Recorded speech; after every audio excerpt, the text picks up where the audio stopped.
Good morning, everybody. I hope you're okay. I hope everything is fine. It's Sunday, um, 11:17 here in Ireland. It's good to have you here with us. It's amazing opportunity to be here together. And I just wanted to wait a few minutes to I can see people are joining us, and shortly we will start our talk today. Okay. Okay. So hope you're okay. Everything's fine. Here we have a rainy day. Yeah, since yesterday. Imon, good morning, Imon. Good to have you here. Just to before we start, I want to launch an appeal here. The Lantern Center, the place we used to have our meetings, they closed down, and now we are homeless. No, and my appeal is, if you know any place in the city center in affordable rent, we can use, or even a room we can use like every Sunday, guys, we need you for, I would say, 4 hours, 3 hours. Let me know, please. Okay. Let me know. Also, if you work in a hotel in the city center, uh, you have a employee discount or something like that, please let me know. Let's talk. Let's see if we can rent a room for every Sunday in order to return with our in-person meetings. Okay, face-to-face meetings. Okay, so let me know. This is the appeal I'm asking to every one of you guys. We are still keeping here, fighting, looking for a place, and everything is on the table, and we try to make things happen. Okay. Meanwhile, we're still here on a virtual mode, even though when we will return to our face-to-face meetings, we will do a kind of hybrid approach. Okay. I don't know how it's going to be. It all depends. The price of the new room, where the new room is located, everything. So I cannot say how it's going to be without having a room. Okay. And know the availability of this room for us. Okay. So let's start our talk today. Good morning, Wanderlei. So shall we start? Yeah, I can see here we have a lot of people drinking my coffee. And before, let's do our initial prayer.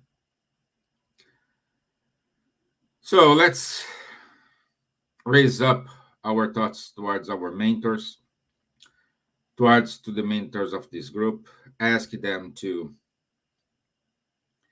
enlighten ourselves, helping us to find a new home, keep us prepared to fight, to move forward, to achieve our goals.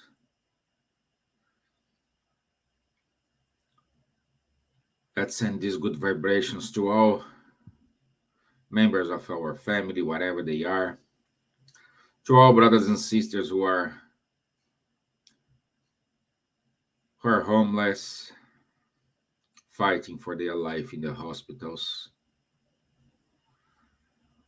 those who are suffering from anxiety, those ones who are returning to the spiritual world and those who are arriving from the spiritual world.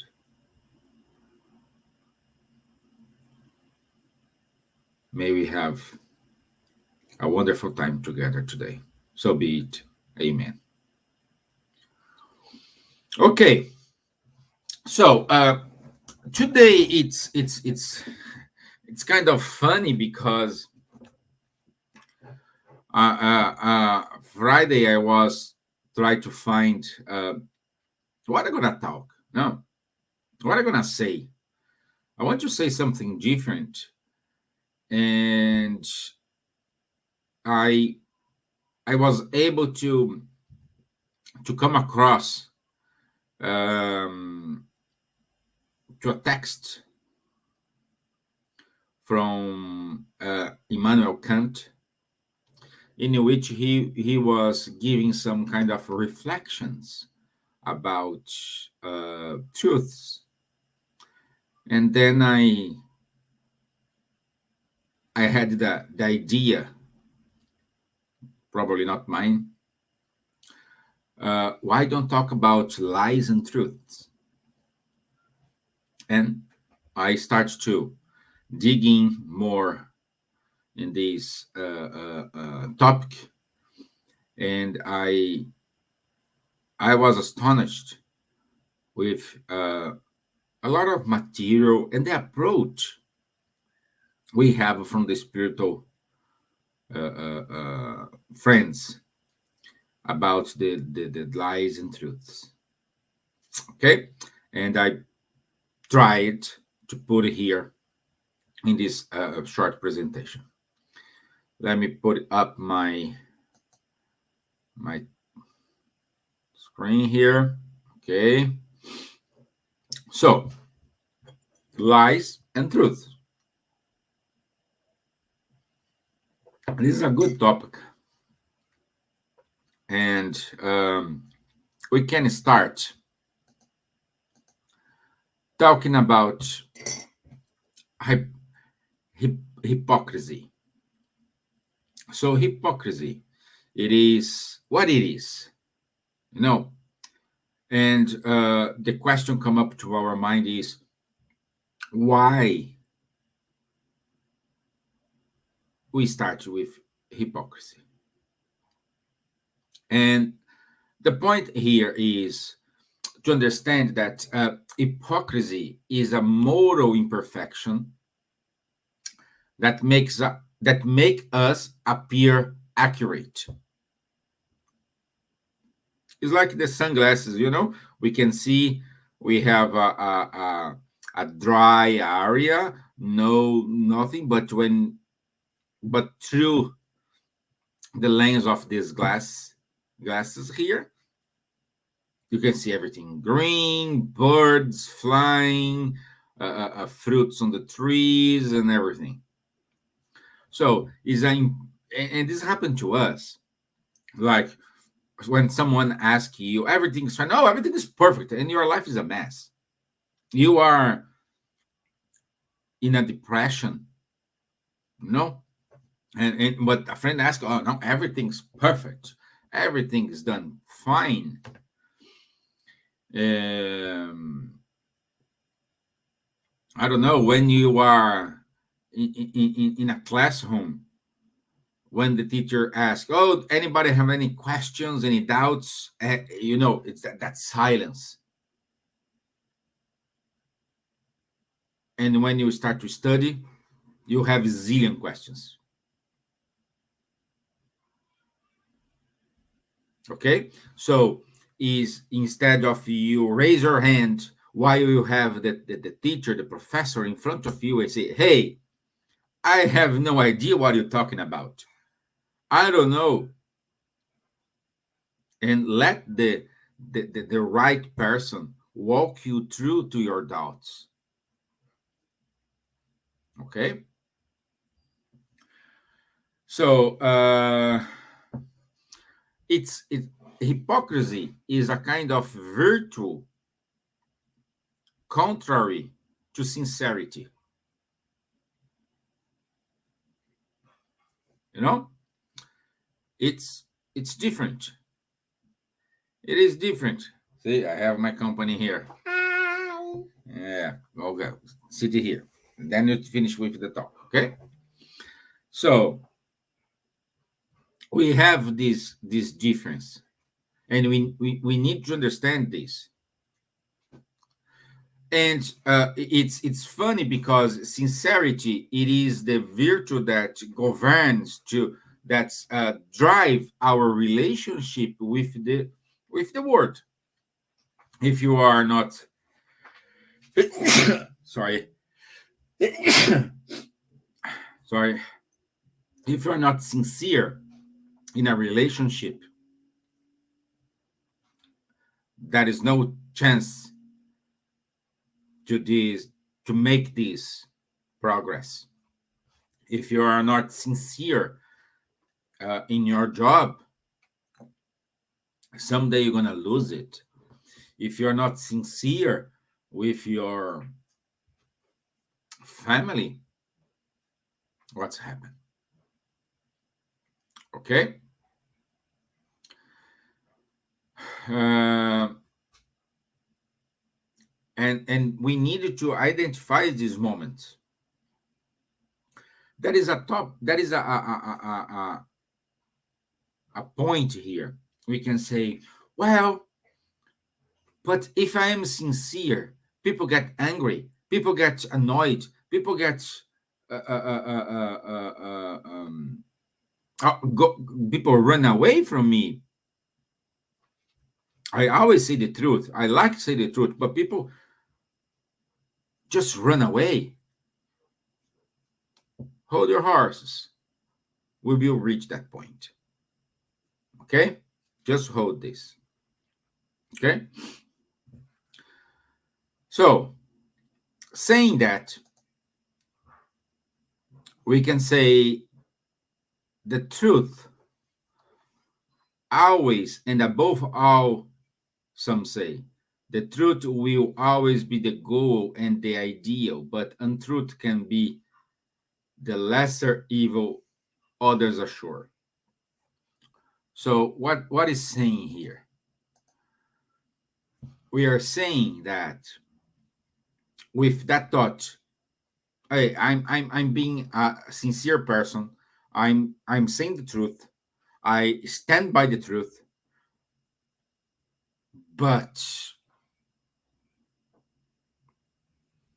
I always, most of the times, I'm screwed. And for sure, come up to your mind that question: is truth relative? Is truth relative? What do you think, guys? Meanwhile, let me fix this deck here because I'm using a new resource here and this is not working well.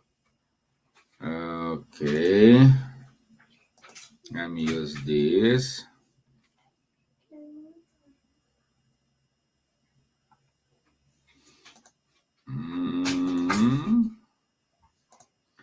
Okay.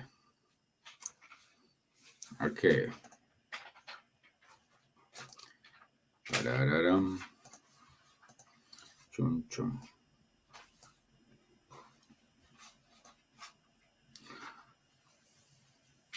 So,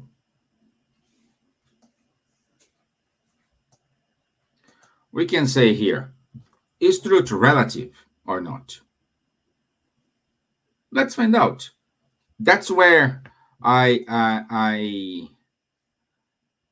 started my research here in order to give this talk to you guys, because this come up to my mind. Okay, this come up to my mind. I said, okay, I needed to find out, is truth relative or not? Because we have, from one other hand, someone is all the time lying, they succeed, they are very good. Someone is saying the truth, they have no friends, they end up alone, they don't. Hey, what's the story here? Okay, so this guy is Immanuel Kant. He is from the 18th century philosopher, and he stand by the truth. We must say the truth no matter what. Truth is truth, full stop. Let's see what he said in his book. Lying is not only never a virtue, but it is always a fault, always a crime, always an indignity. A truth is an absolute duty. It is worth not tolerating the slightest exemption in all circumstances. The intention here does not come into play. There is no godly, no generous lie. Every lie is reprehensible. This is what he say. Okay, this is what he say. This is a 18th century German philosopher, Immanuel Kant. And Immanuel Kant, where he based his study, he mirrored some philosopher from the past, okay, but philosophers from the future, they condemn him, or others support him. Let's see where he inspired his his thoughts. This guy here is the Stoic. It's Marcus Aurelius. And he used to say, truth is but another name of nature, the original creator of all true things. Thus, a purposeful lie is a sin, because fraud is an act of injustice. An involuntary lie is also a sin, because it is a dissonant note in the harmony of nature and creates seditious disorders in an organized universe. Okay, this is before Immanuel Kant. Okay, this is Marcus Aurelius. What do we have here? And then he had after him some disagreements. Okay, and some disagreements like the Greek Aristotle. Other disagreement was Baruch Spinoza in the 17th century. All these two is before Immanuel Kant, because remember, Immanuel Kant, he defended his idea in the 18th century. But in this 18th century, he have some disagreements as well. And this disagreement was led by Benjamin Constant. And in our century now, not now, we're 21st century, but in 20th century, we have a thinker, a professor from Sorbonne called Vladimir Yankelevich. So we still have people supporting Kant, and we still have people disagreeing with Kant.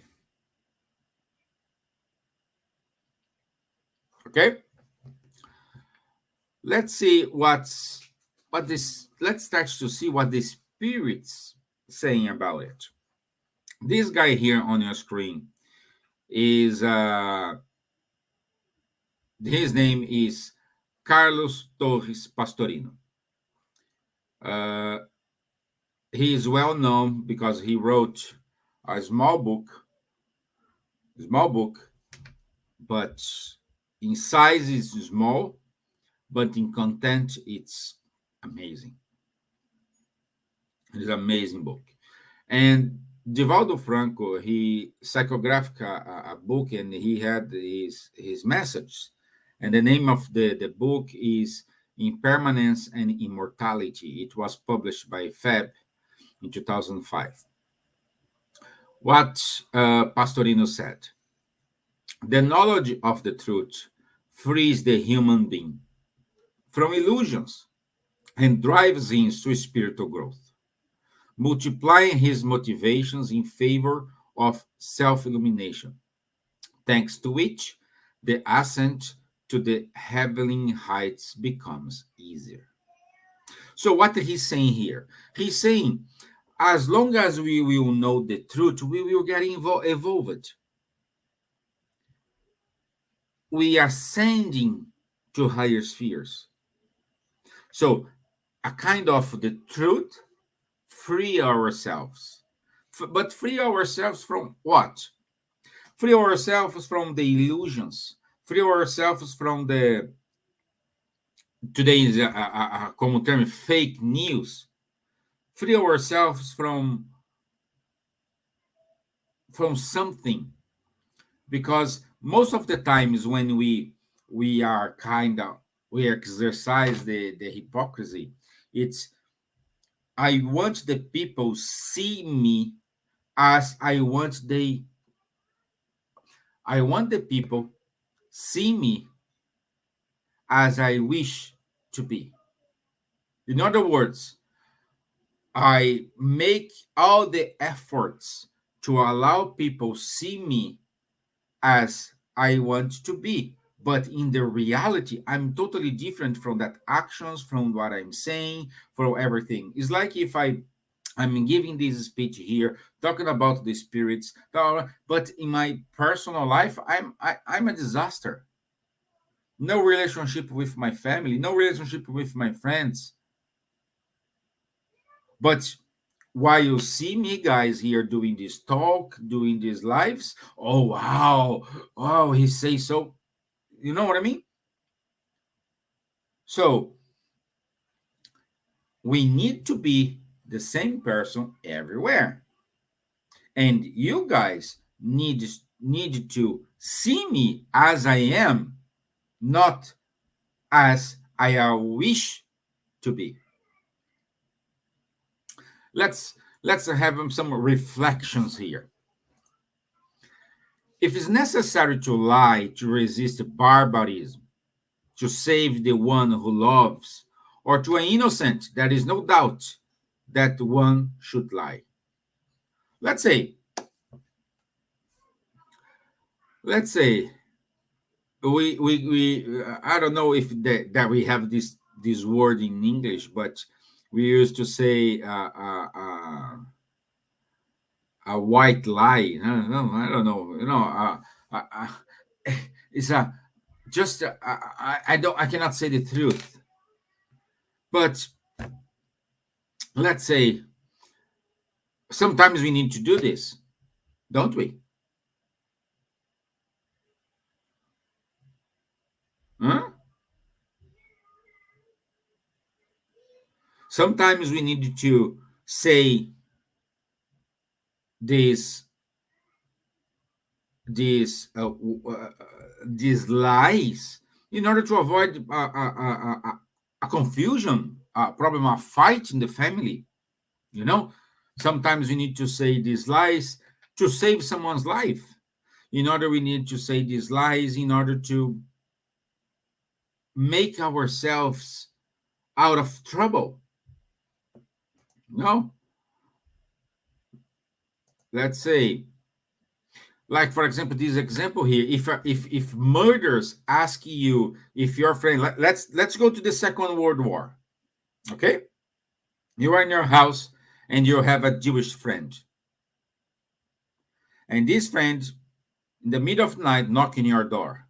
You open the door and he says, "My friend, I need some place to hide because the Germans are looking after me." And you hide your friend. Moments later, German soldiers knock on your door and they say, "Did you see any Jewish person here?" What are you gonna say? "Yes, I just put him in my in my room. He's hiding their wardrobe." Or you're gonna say, "No, nobody's here. I don't know. I don't know. I don't know any Jews." Hmm?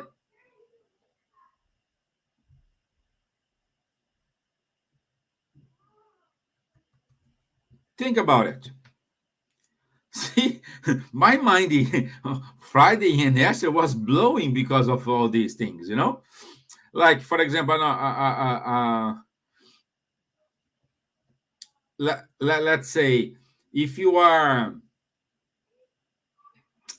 if you are, if you're not a doctor, but if a family of your, a member of a family, they are in their moments, last moments, uh, you know, the doctor already said to you, "Oh, this guy's gonna die. Not gonna, he's not gonna resist today." The hospital call your house and say, "Hey, come here to say goodbye because today is the last day of this person. They gonna that this person is gonna die." And you arrive in the hospital, of course. You see your relative. You're gonna see your family member. But you will you arrive in the hospital say, "Hey, I came to see you because you're gonna die in 2 minutes," or "Oh, you're gonna die in 2 hours." Hmm? What are you gonna say? "Oh, I came here to see you. How are you feeling? Everything's gonna be okay. Don't give up. Still fight." You're gonna push this person, don't you?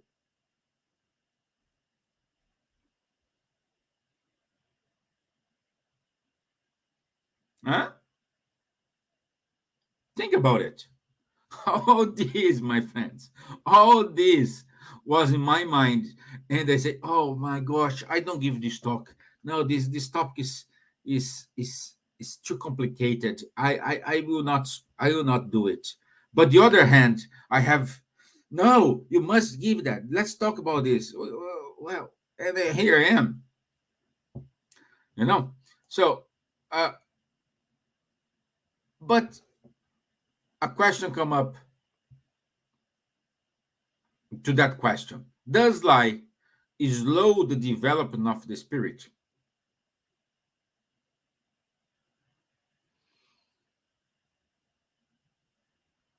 Hmm?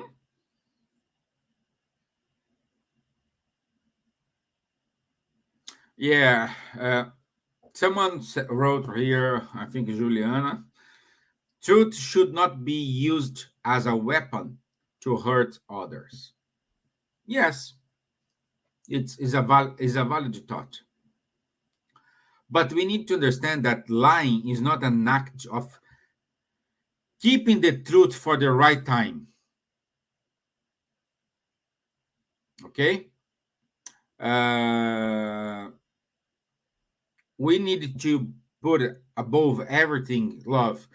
Let's go back to that example when you went to the hospital to see a family member, just because the hospital said, "Hey, if you want to say goodbye to your mom, to your dad, or to your relative, you must come to the hospital right now because I cannot guarantee he'll be here in 1 hour, in 2 hours, or tomorrow." Okay, why you didn't say to that person, "I just came here because the hospital called me, and tomorrow you will not see the sunshine"? What's avoid you to tell this? Love. Love above all. Love above everything. Love make you lie to that person.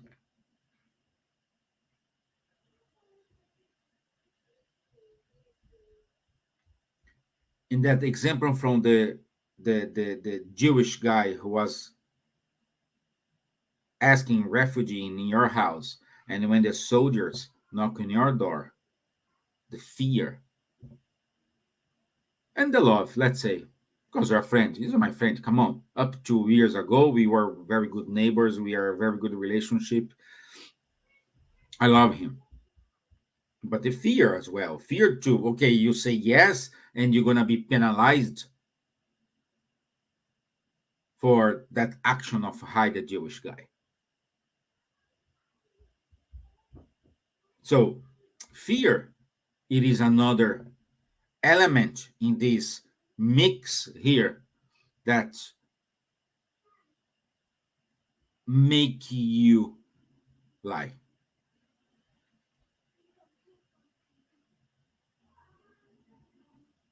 Okay, digging, I found what Emmanuel said. This is in the book O Consolador, the Consoler, is on question 192. What Emmanuel says here? The benefactor defines lying as the captious action aimed at the immediate benefit of oneself, to the detriment of the interest of others in its legitimate and sacredness. Uh, the Emmanuel's proposal here is, it is the following: lie identifies itself with the interest. Is our interest? What's our interest in that moment? And the evil action of those who distort it. Because you can say, let's go back again to the example when you went to the hospital to see a dying person. Your interest in that moment is give some kind of comfort for that person.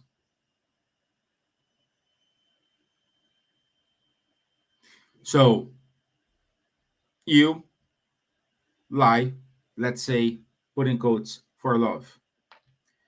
But if you are a person not involved with that family, there's no relationship there. They'll say, "Oh, that guy is lying to his mom and his dad."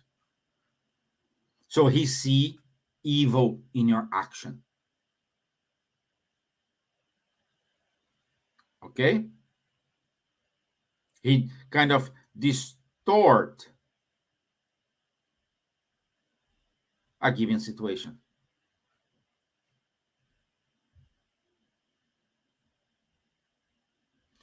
In other words, what Emmanuel is saying here, the lie would be mispresenting the truth to achieve something and harming someone.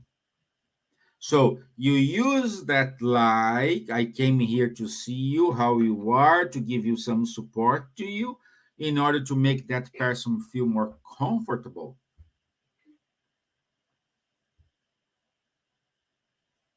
and not feel harm. Because I'm pretty good. Like if you went to the hospital to see that person who's dying and say, "Hey, I come to see you to die," they're gonna that person gonna die like in minutes instead of resist another, I don't know, 10 hours. They're gonna die in minutes.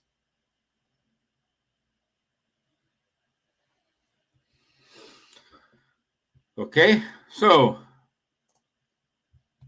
what do you mean if I negotiate?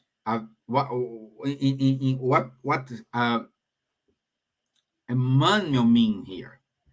If I negotiate a vehicle, a car, okay, several times, which was several times rammed, telling the buyer that it is a car that has never crashed, that is a lie.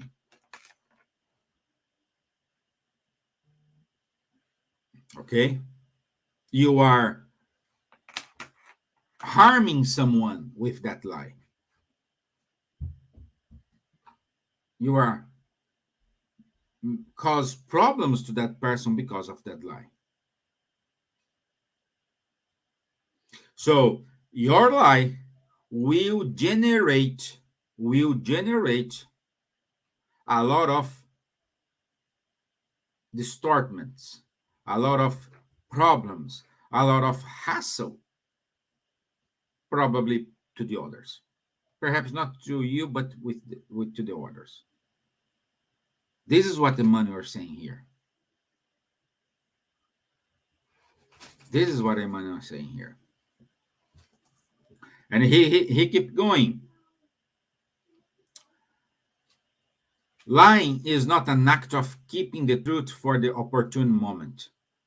The best loving criterion in distributing the goods of truth is indispensable because these goods must be provided according to the ability to understand the spirit to which the teaching is intended.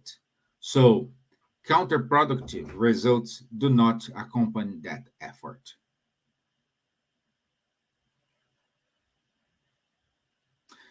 We can see this, for example, those who read the book Renuncia, uh, psychographed by Chico Xavier and dictated by the Spirit Emmanuel. This guy you see in the picture.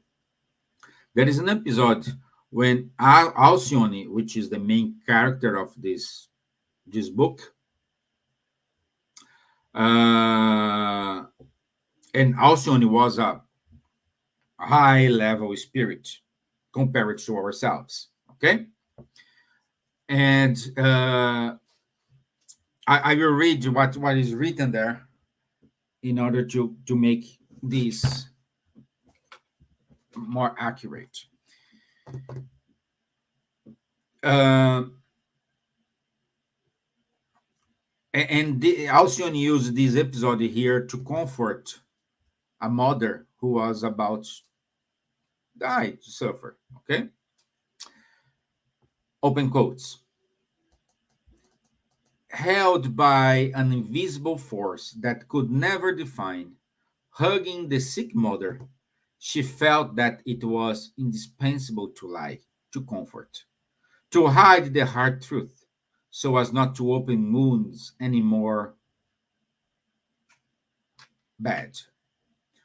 Feeling strong and well disposed to the influx of unknown forces that undertook her, she kissed the sick person with great affection while she interrogated her with a smile of confidence.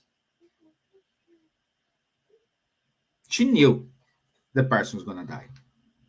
But in order to open new wounds, in order to make that person suffering, she smiled with confidence.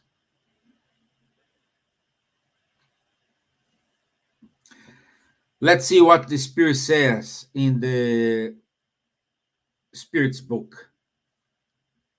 This is on question 628.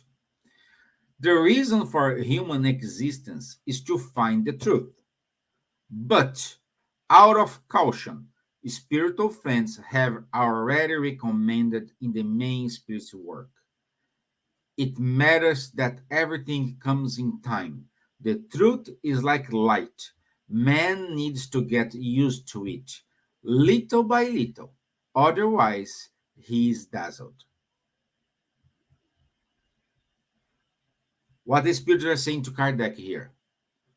Our purpose is know the truth and accept the truth. However, we are not prepared to receive that message in a let's say in a cold call, like you straight away. No, we need to go little by little. Like when you're gonna eat a soup, the soup is hot. You don't put your spoon in the middle of the soup and put it in your mouth. You're gonna burn your mouth. What do?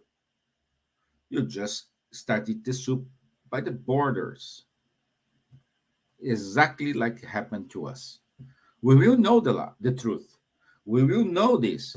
We will have ability. We will have moral understanding. We will have all this to support the truth, but at the right time.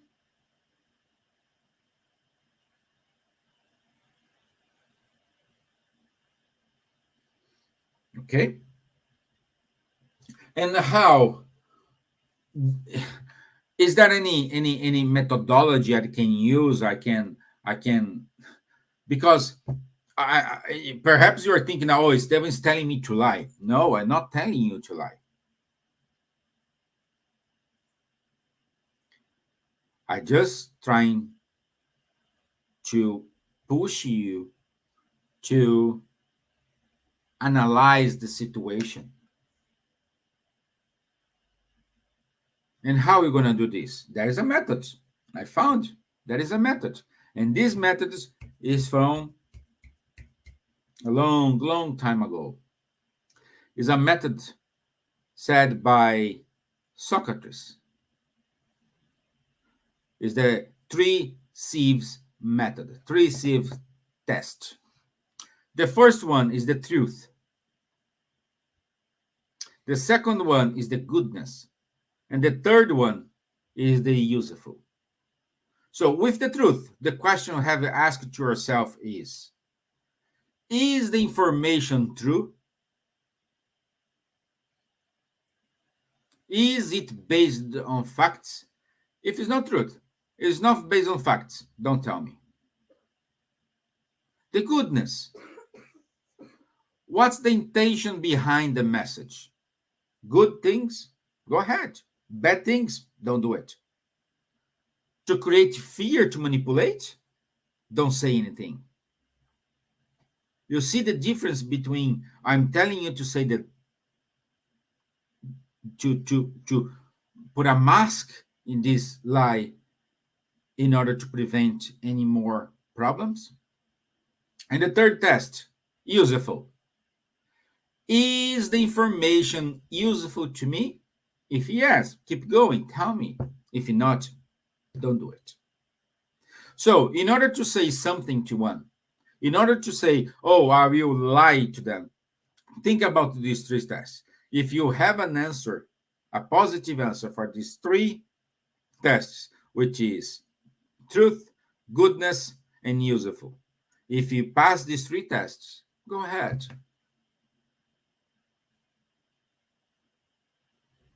Go ahead. If not, better not say anything. Better say, oh, I don't know. I have no idea. Let's use these three sheaves method here, given by Socrates. Okay? And also I found a comment saying by Chico Xavier, this guy, a Brazilian medium. This is in the book The Gospel of Chico Xavier, item 19 and 106. It was written by Chico and Carlos Bacelli. Chico Xavier himself makes the following reflection. The truth that hurts is worse than the lie that comforts. Understand anyone who can. The truth that hurts, it's worse than the lie that comforts. Understand anyone who can. And he says, I am a devotee of the truth, but I don't think the truth should be thrown in anyone's face. Jesus silenced before Pilate. Under the circumstance, would it do any good to say anything? Thank God. Never prevailed in the truth of humiliate anyone. The truth that crushes is devoid of love. God doesn't act like that. The truth should only be told when it can serve as a lever to lift those on the ground. I would run away from anyone who only had truths to say to me. We go crazy. God doesn't rape us. The reason is never on one side. People who pride themselves on being too frank hide their reality from themselves. You forgive me, but that's what I think. Close quotes. Can you imagine Chico Xavier? He had the mediumship to see people, to understand. Like I can tell him, oh Chico, I do have a lot of friends in Ireland. We are forming a spirits group there. We give talks and give this, but I'm saying this, but in reality, he see me. Oh, you man, come on, this guy, he's talking no sense. He know what he's doing, but he will not say it to me. He will say, "Oh, my friend, I think it's better you start to read more useful books. Keep going in your work. Try to do better things. Try to put love in what you're doing." That's what he's gonna do. He will not say, "Oh, you are saying nothing. You are nonsense because you are this," and start to give him all my imperfections. What's gonna happen? I will never go back to see him because the truth hurts. So if the truth hurts me, it's mean I am not prepared to listen the truth. That's why we go to question 682 and say, when we will know the truth little by little.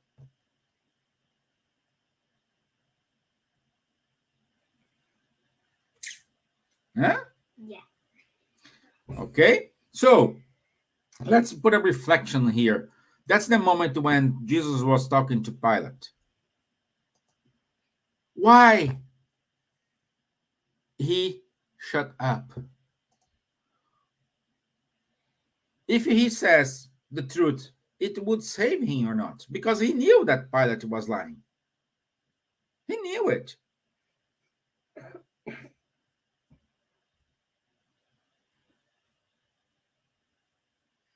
If he says the truth, it will not save him. It's going to hurt Pilate. It's going to cause more problems than anything. That's why he remained silent. Because Pilate and all the people at that time were, no, don't sit there, were not prepared to know the truth.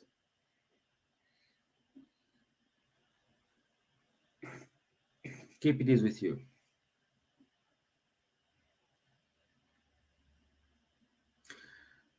We can find more things about it in the Spiritist Review from 1861 on the exercise Kardec did. And we have a message from the Spirit Erastro.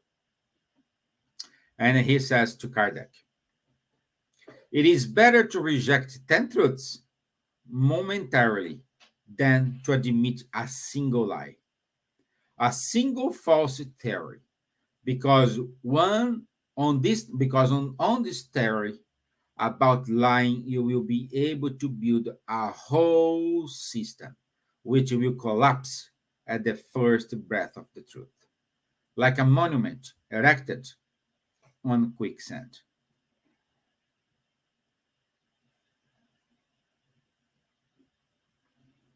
Okay? So far, so good. Are you confused? Yes, I'm too. That's the intention here. That's the intention here. Okay? That's the intention here. If you proud yourself because, oh, I say the truth no matter what the consequences, review your thoughts. I'm not saying you to be a false person. I'm saying to you to use the three shifts from Socrates: truth, goodness, and useful. That three things. And with this, we can go to our final thoughts. Lying, using violence, or making public the imperfection of other people are attitudes that will never be ideals. That should be never be celebrated. But in a world in which evil and ignorance predominate, sometimes are the only options we have left. Evil is not is evil no evil is no less evil, even when it may be necessary. But such necessity disappears as the soul becomes pure, in passing from one existence to another. This is in the Spirit's book, question 638. Evil is no less evil when, even when it may be necessary. But such necessity disappears as the soul becomes pure, in passing from one existence to another. Again, let's use the three sheaves. Let's use it in order to handle our life. Okay? And with this, I want to say thank you, my friends. That's all I have for today in order to put more confusion in your mind. Let's use the three sheaves from Socrates. Let's do this. If you have someone who is bad, perhaps you can say this in a different words. Let's put love up front everything. Let's put this above all. Love, care, kindness above everything.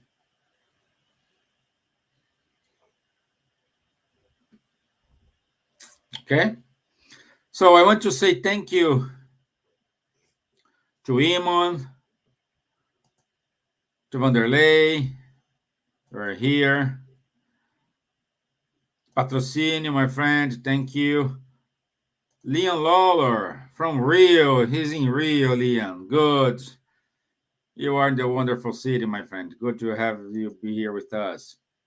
Imon says to us, confusing but excellent topic to talk about. Love this. Thank you, Stevan. Thank you. Thank you, Imon. Thank you. I didn't make my conclusions, to be honest here, but this is a wake-up call I have to me in order to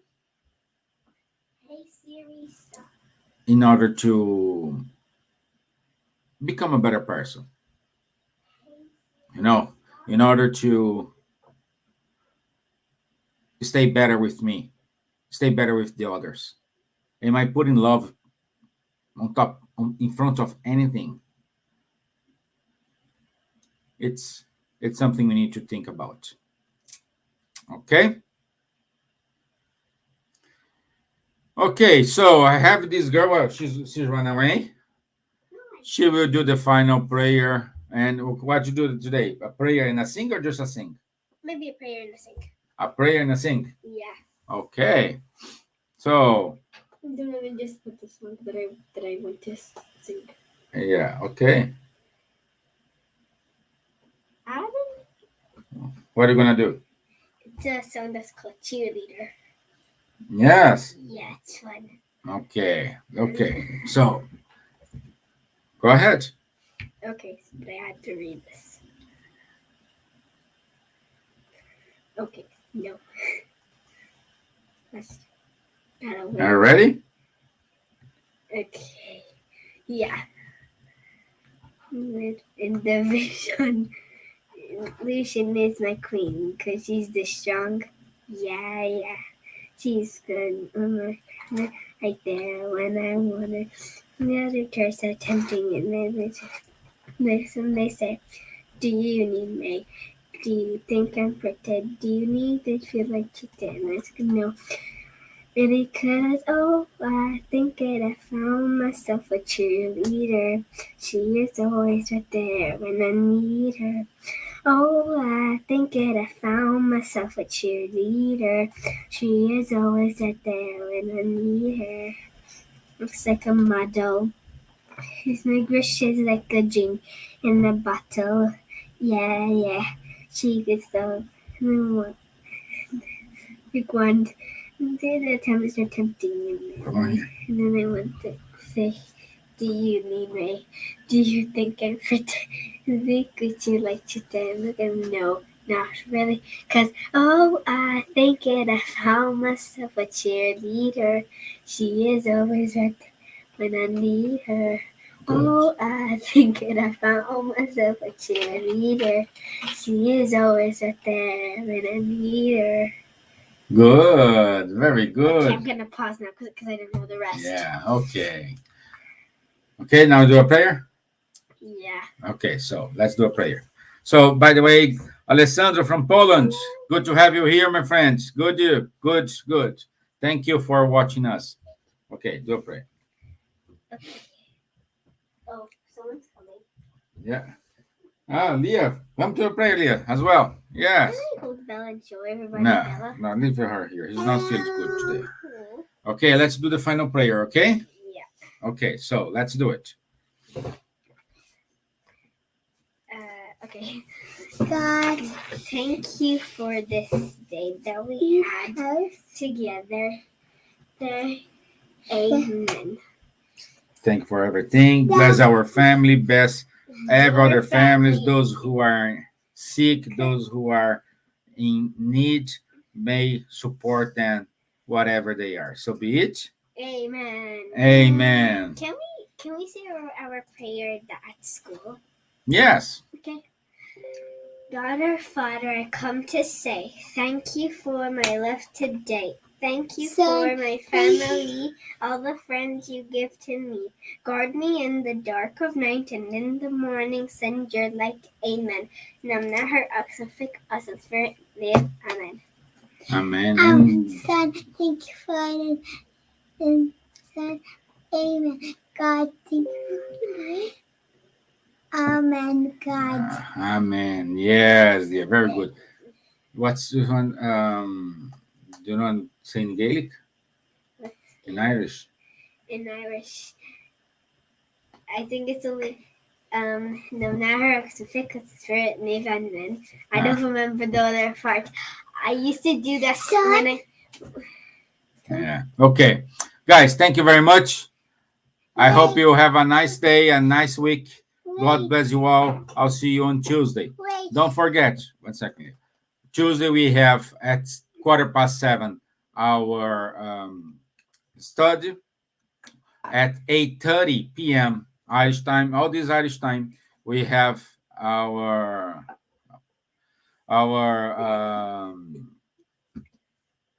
virtual healing. Okay. On Wednesday we have the spiritual light. Also the coffee break with Kardec. On Tuesday we have conversations about mediumship with Rafael Cades Guilherme Dias. Also, on Thursday we have our live. Wednesday night we do have our study group. So we have a lot of activities to not let you alone. Okay? And stay safe. Stay safe. Yeah, very good, Leah. Thank you. Bye bye. Because the coffee. Yeah.